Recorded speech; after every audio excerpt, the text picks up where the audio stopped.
Capcom wasted 3 years before creating a brand new IP for their brand new genre. After losing the limelight to games like Clock Tower, Parasite Eve, and ultimately Silent Hill, they declared it time to re-enter the arena with some new blood.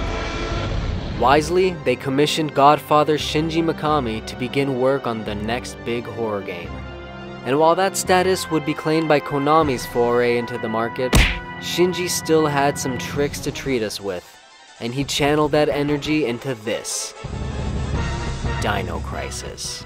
His reputation served him well, pushing almost 2.5 million copies off the shelves and garnering rave reviews from almost every late 90s gaming publication. Critics were fast to label Dino Crisis as Resident Evil with dinosaurs, and it's both as awesome as it sounds and as cheesy as it sounds. Resi is awesome, dinosaurs are awesome, so why wouldn't this be awesome? And specifically, it's more like Resident Evil with Jurassic Park.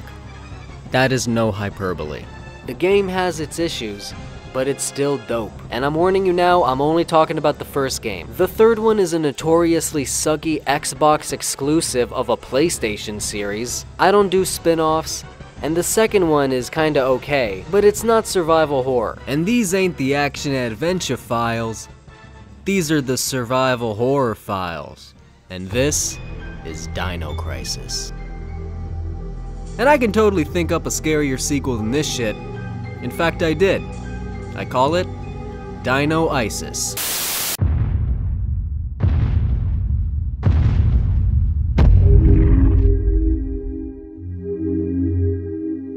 The first improvement you'll notice is graphical.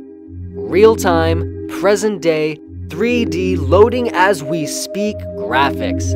No more pre-rendered background. Characters and monsters no longer exist on top of their world, they are a part of it. Silent Hill beat him to the punch, but this still marks the moment where the founder of the genre and his employer followed suit. And it ends up working out because most rooms and hallways are small enough that the PS1's short draw distances go pretty much unnoticed up until this final part. And obvious spinning item boxes are obvious. Most horror games do a pretty decent job of making key objects both stick out and blend in at the same time. With the game world no longer composed of paralyzed stills, but instead large polygonal areas, the programming allowed for positional tracking of viewing angles. This is known as camera work. And again, Silent Hill, but still, Dino Crisis has some pretty fine damn direction. Look how this one follows you at first, but then on the way back the same shot blinds you. You can hear the dinosaur's footsteps and breathing but can't see them. There's several instances of overhead shots which give the impression of being slowly stalked and hunted. It makes you wonder about the type of camera work Resident Evil could have had they utilized real-time graphics. When we think horror, we think darkness, and we think lighting that accentuates that darkness. Dino Crisis is one of the brightest horror games you'll ever play. The whole thing takes place in a research facility, so there's a whole lot of strong light fixtures, and they remained intact thanks to a bunch of backup generators which the player activates. Even the basement floors have bright white lights. Now you would think this makes the game less scary, and you would be wrong. A few rooms and hallways have been cut from the power and rest in a shade of blue or in a complete pitch black, which triggers some anxiety and suspicion when transitioning from a well-lit area. The whole game takes place in one night, so the exteriors are so dark they're almost grainy, with little more than a few yellow glows posted far apart, but the vast majority of the game takes place indoors. And there are several dim and dank areas in the basement floors, and some colorful effects on the computer textures. In the end, all the fluorescent lighting in the world cannot tame this beast, because what makes this game terrifying is not the visibility of a room, it's what you may find lurking in that light. Lizards, raptors, pterodactyls, Sarah Jessica Parker, a big-ass recrudescent T-Rex, and that's it. Okay, so there's not a great variety of dinos, but goddamn are they effective. In fact, the scariest part of the game are these scaly bastards. And if this game truly is Resi with dinos, then the T-Rex is Nemesis. However, this is more gameplay related, so I won't get deep into it just yet. These prehistoric punks have made their nest in the 3rd Energy Research Facility on Ibis Island, A spooky compound built with cold steel, resplendent with an array of laboratories, offices, cargo bays, and narrow L-shaped hallways. Entered at the ground floor with occasional visits to the second story, you mainly work your way deeper into the 3 basement levels, with 2 backtracking excursions between each level. Mikami clearly has some fixation with subterranean secret layers of mad scientists. I think the main oversight as far as imagery of the game world is that since it all takes place in a single facility, the environments get repetitive, with the primary color palette of metallic silver, with occasional tinges of, dark blues and greens and light browns and reds. So as you go further underground, the claustrophobic feeling of helplessness doesn't increase like in Metroid, which has a greater variety of settings. Silent Hill taught me a lot of things, like how everything in horror games is symbolic of something else. Not every game takes it to their degree, or any at all, but many do, and this includes sound design. Sound is a huge part of atmosphere, and in horror games, the goal is to study what it is that's meant to be scary, harness that fear, and express it through music and sound so accurately that it's conjured in the listener. The scary thing in Resi were zombies, so a choir emulated the moans of the undead. The scary thing in Eve was a parasitic organelle, so overdriven techno lent a sci-fi image. The scary thing in Dino Crisis are dinosaurs. So the music is primal and animalistic, wild and dynamic. There's a constant sense of panic and urgency, which is exactly how you'd feel if you walked into a room containing a fucking raptor. These emotions are conjured with bipolar dynamics, leaping intervals, and curious time signatures, orchestrated with expressive strokes of a cello, sudden blares of brass, and postmodern percussion for both drums and piano. There are 2 words that sum up this game's OST. Jurassic Jazz. So is Dino Crisis scary? The atmosphere is rife with mobile cameras, misleading lights, feral music, and a generally spooky vibe echoing through this mysterious facility swarmed with violent animals meant to be long extinct. But a couple footnotes. While it starts out totally hair-raising, the effect starts to wear off by the time you hit B2. Probably because there's only 6 dinosaur species and 1 setting to grow accustomed to. But most notably, it is not within the atmosphere that the most frightening aspect of this game lies.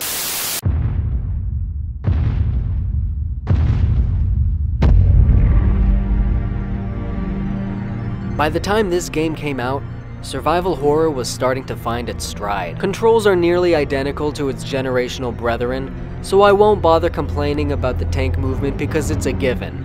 Okay, I'm gonna complain once. And she's turning the corner, and she's going for the door, but it's locked, folks! Turn around, go to the other door. Oh, but you barely missed it. Alright, now you gotta somehow turn around, watch out for the dinosaur, and watch out for the other one, and oh my god, I can't believe you made that turn.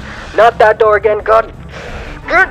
Do you see what I mean? Although this is the first horror game to feature moving and aiming, not even Silent Hill did that. The menu is easy to navigate and the map simple to read, but the vernacular leaves something to be desired. Though they hadn't come out yet, games like Fatal Frame and even Luigi's Mansion taught me about all kinds of rooms I never knew about, like foyer or tatami room, but Dino Crisis, computer room, large elevator, carrying out room, what even is that? And what's with not logging the written stuff? Health isn't measured by any sort of meter, but rather portrayed by limping that increases in severity. This is both refreshingly realistic and frustratingly ambiguous. There's also a status effect of bleeding which slowly chips away health, and is also visually communicated with a dripping red trail. Numerous items to regenerate vitality include small and medium med packs, hemostats to tourniquet the bleeding, and resuscitations to, well, resuscitate you in the event you get eaten by a f***ing raptor. Because dinosaur bites are just some Neosporin and a lollipop away from healing. Other items like multipliers and intensifiers can all be mixed to boost these items or make new ones. I didn't really do it though, I found it kinda confusing. You can only carry 10 items. keeping that tradition of limited inventory management. But fortunately, weapons, key items, and supplies are all counted separately. So really, you're only limited to 10 supplies, as in health items and ammo. This is where the emergency boxes come in. Scattered throughout the facility are these sealed cabinets that can be unlocked with either 1, 2, or 3 items called plugs that are also scattered about. They come stocked with 5 items, and similar to Resident Evil's 4th dimensional Paper Mario chests, their contents are accessible from boxes of the corresponding color, red or green or yellow. Also, this game has one of the weirdest saving methods since the original Metroid. Some games have save points, some have auto-save, and some let you save at any time you want, but this game gives you the option of saving whenever you leave a save room, and I guess that's the same as a save point, but it gets annoying when you want to say no, and if you're going for a high rank, then you say no pretty often, although this game doesn't even rank you on how often you save. But that's not even the weird part. The game also establishes a checkpoint in every previous room where you regenerate if you die, with 5 continuations before the true game over. Now look, in any other type of game this would be met warmly, but in this case it kinda takes the survival out of survival horror. Double so when there's an item that serves this same purpose. But it's come in useful to me several times, so hey, let it be. And lastly, it's pretty short. I mean, the occasional decision to back up either Rick or Gale offers up some replay value with either puzzles or combat-based missions respectively, but overall it's a less than 5-hour game, with speedrun possibilities of under 3 hours if you know what you're doing. And the only Rick vs. Gale plan that affects the end of the game is the last one just before the finale. Multiple endings are best formed when different combinations of different events lead to different outcomes. Like, I don't know, Silent Hill. Dino Crisis takes place on the secluded island of Ibis in the Southern Ocean. On Ibis is a facility called Third Energy Research, a relatively small compound that is made to feel larger with constant backtracking and deeply excavated basements. Security lasers, door codes, ID scanners, fucking DDK discs funnel players down a path where the keys to these locks lie in wait. You also gain access to ventilation shafts with openings throughout the building, allowing you to circumvent blocked passages and avoid enemies. It's actually pretty cool and feels really secret agent-y. The only real drawback to exploration are these fucking DDK discs. These are some of the most needlessly head-scratching puzzles I ever had the misfortune of Googling the solution for. This calmly segues me to puzzles. If your favorite thing about horror games are the puzzles, there's a shitload. Activating a battery, arranging pipes, moving crates, bypassing security systems, just the kind of labor you'd expect to do in a work environment. Although, does a crane like this even exist? Up 2, left 1, this is shit engineering. But even if you love puzzles, halfway through you're gonna realize there's a shitload. I often want to go with Rick's missions because Gale is such an asshole, but that just meant more fucking puzzles. I mean, the whole game I was just like, the puzzles. You think this whole game is gonna be like, and lots of the times it is, but lots of other times it's more like,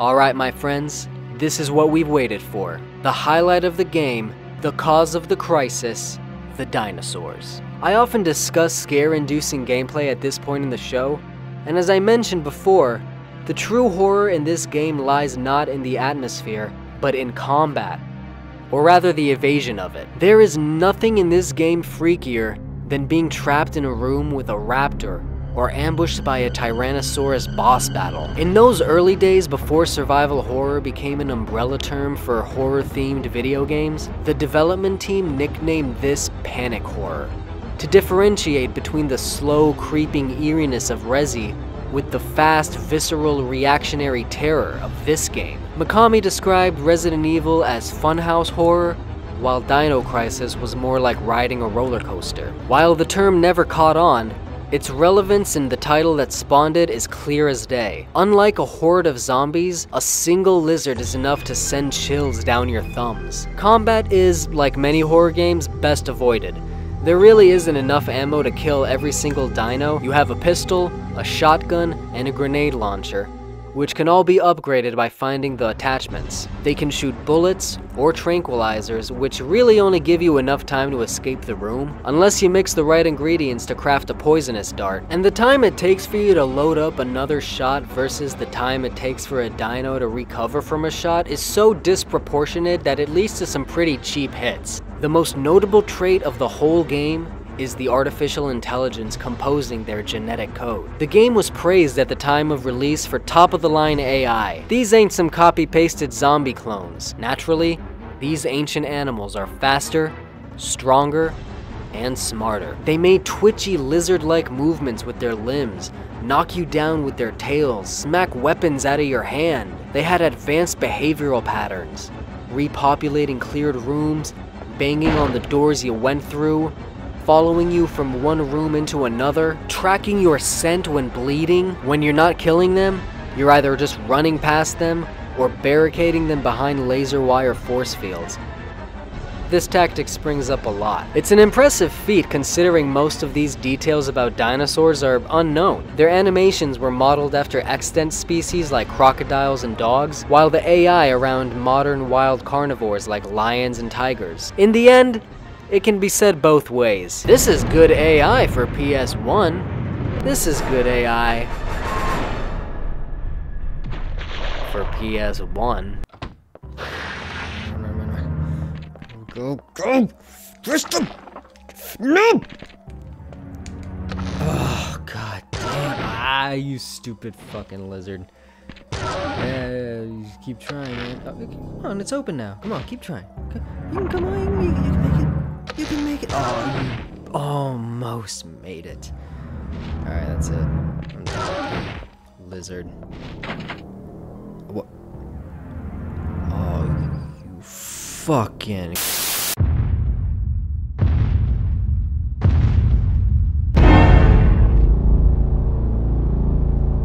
I remember in the Resident Evil episode, plug! I said I wasn't gonna break down the whole timeline in this section of the show, and then it turns out that's exactly what this turned into. I also remember in my Luigi's Mansion video, plug! When I said that horror games have super complex narratives told through letters, documents, and other written words that make up a huge puzzle you need to solve with one of those detective boards strewn with pushpins and strings connecting photos and dates. Well, this whole box is Pepe Sylvia! The story of Dino Crisis is far tamer than its contemporaries, and even its own antagonists. These games usually have timelines that go back many years, and you have to arrange the proper order that leads up to the events of the game being played. But Dino Crisis doesn't have such a history.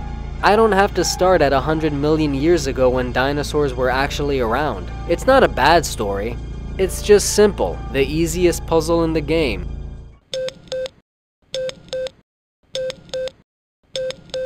Our story begins in... My story begins at the dawn of time. No.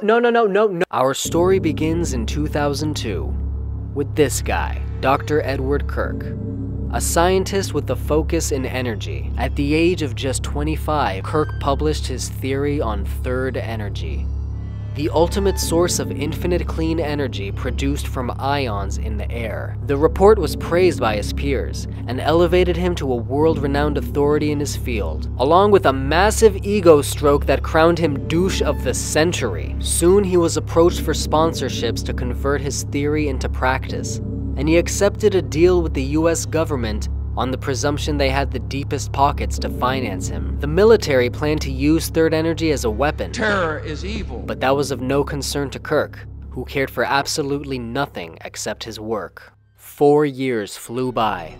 His research yielded few tangible results, and the government cut his funding. But before they could shut him down, he prematurely conducted his first experiment, resulting in an explosion that destroyed the facility and killed all 150 personnel. Dr. Kirk was presumed dead.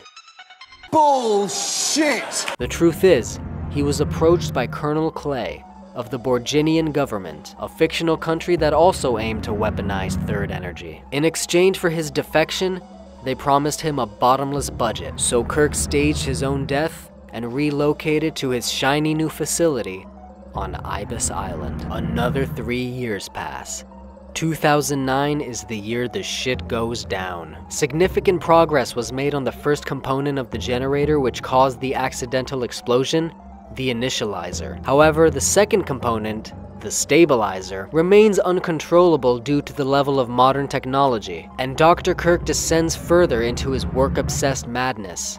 He locks himself in his secret quarters for days at a time. He has private meetings with Colonel Clay.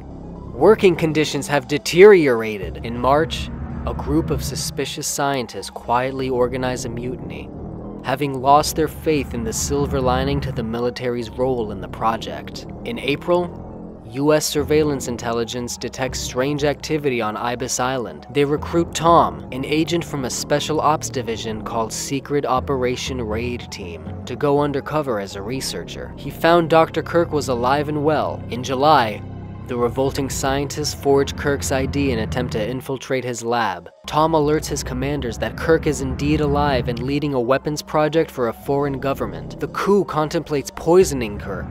And once again, the project's benefactors grew impatient, leading Kirk to once again attempt the experiment prematurely. The results were unprecedented. To quote the doc, "Third energy has the ability to replace a pocket in space with one from a different time."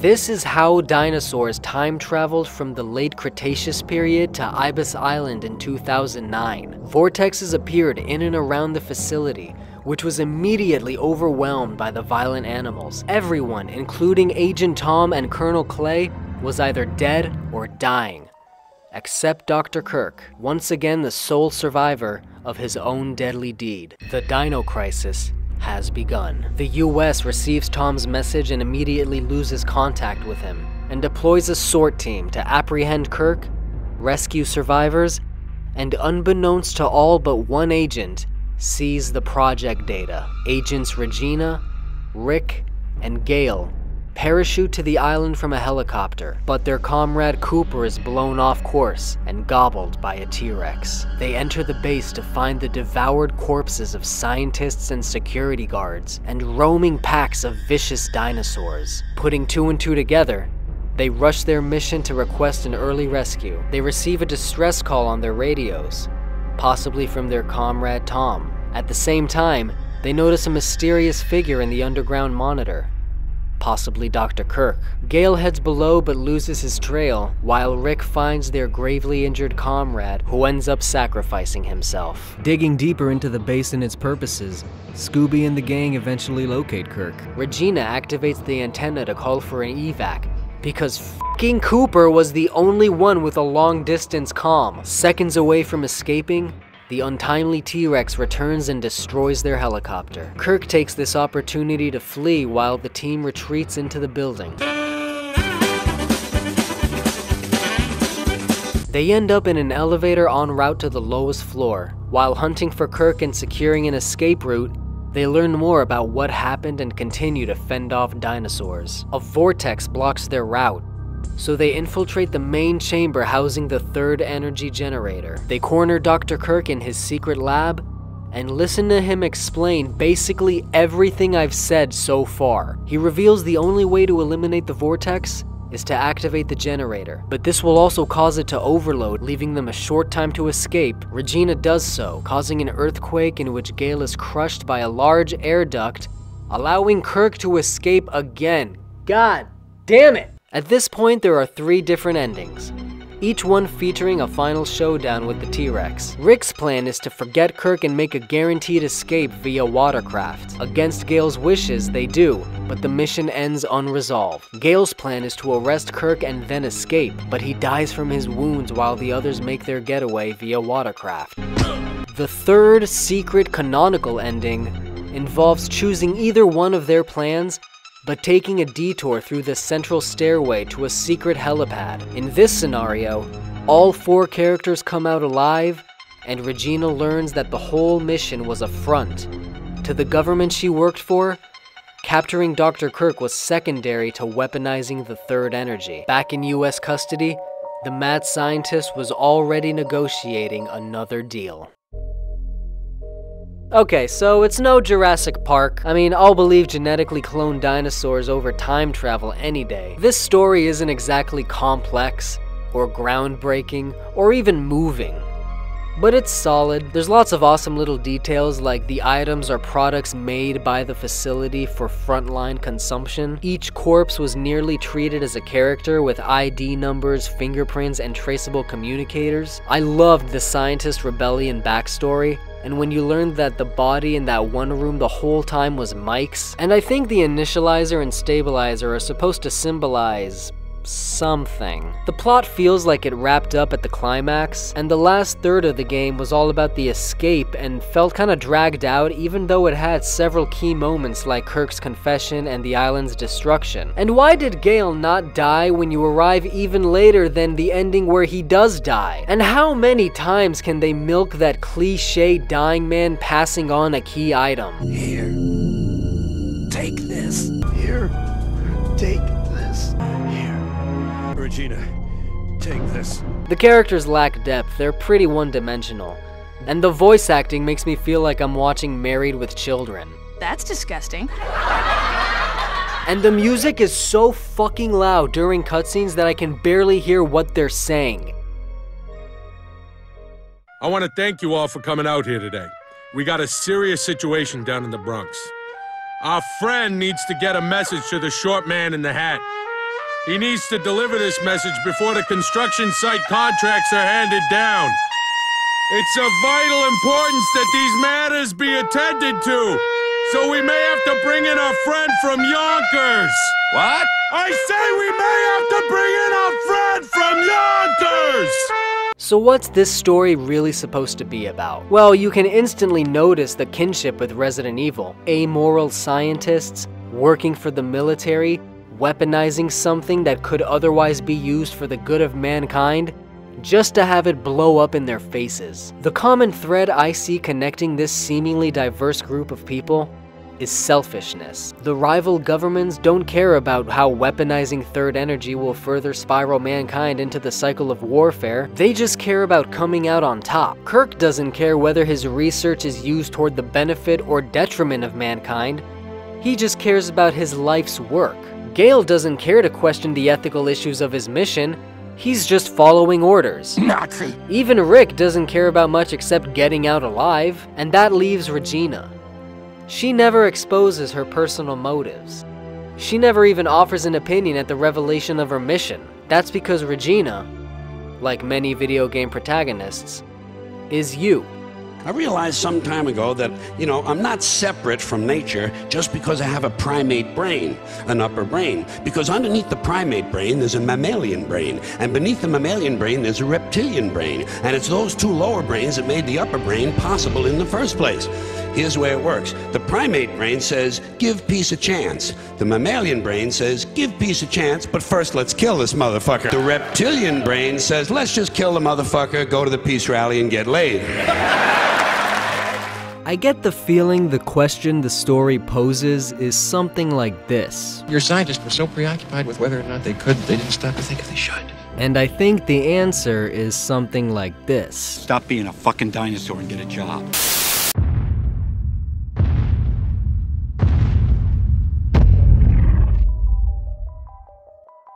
Dino Crisis represents the last time the father of survival horror would work in this style before making action games and returning to the genre he created to fucking ruin it. And looking back, Mikami said he didn't even fulfill his true vision for the game due to hardware limitations. They had to scrap an entire jungle section because the real-time graphics took too long to load. That would have made the environments less repetitive. He wanted to code even more complex and realistic AI for the dinosaurs. So hey, with the recent nostalgic trend of revamping old PS1 games, why not? First Crash, then Spyro, then Resident Evil 2, and then